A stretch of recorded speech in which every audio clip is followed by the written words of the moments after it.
Nembagal daw yung ka-Ilocano, kumusta po kayo? So mag-update lang ako sa aking alagang mga kakatil ka-Ilocano, si Bruno at saka si Bruna. So tara, samahan niyo po ako ka-Ilocano. Nembagal daw yung ka-Ilocano, kumusta po kayo? So nandito si Bruno ka-Ilocano sa labas. Check natin si Bruna kasi wala siya ka-Ilocano. Nakatok ko tong nest box nila, ayaw niyang lumabas. Kaya i-check natin. At yan ka-Ilocano, meron ng itlog si Bruna ulit. Wow! So, mitlog na sila ni Bruno ulit kay Ilocano. So, nandito si Bruno kay Ilocano, tapos si Bruno kalalabas lang niya. Check natin kung ilan na yung itlog nila kay Ilocano. At yan nga kay Ilocano, nakadalawa na sila. Sana ma-fertile po yan kay Ilocano.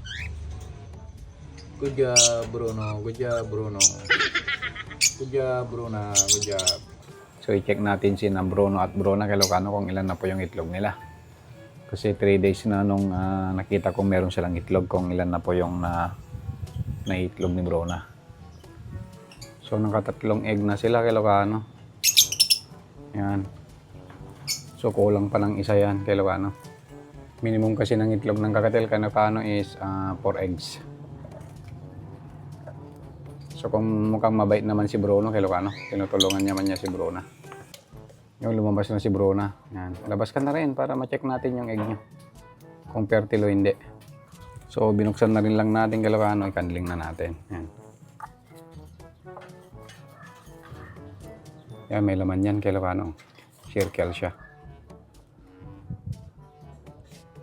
So fertile na yung isa kay Ilocano.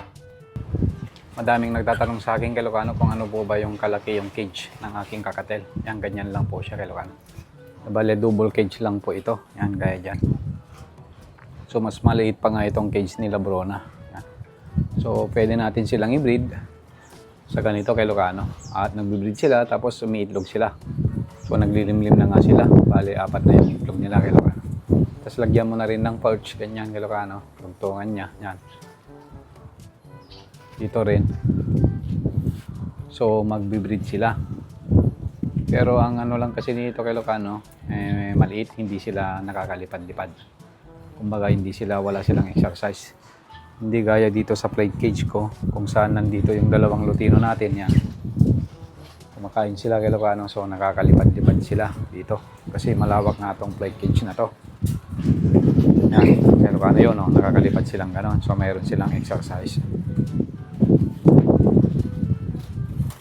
Ito, pwede na kay Ilocano, lagyan mo lang ng nest box, tapos pouch nila, mag-breed sila kay Ilocano. Hindi mo naman, baka isipin mo masyadong maliit yung cage, hindi, mag-breed pa rin sila kay Ilocano, basta meron silang nest box, yan, ganyan. Tapos kumpleto sila sa vitamins, yan, cattle bone. So yun kay Ilocano, maraming salamat po sa panonood. Ingat po tayong lahat.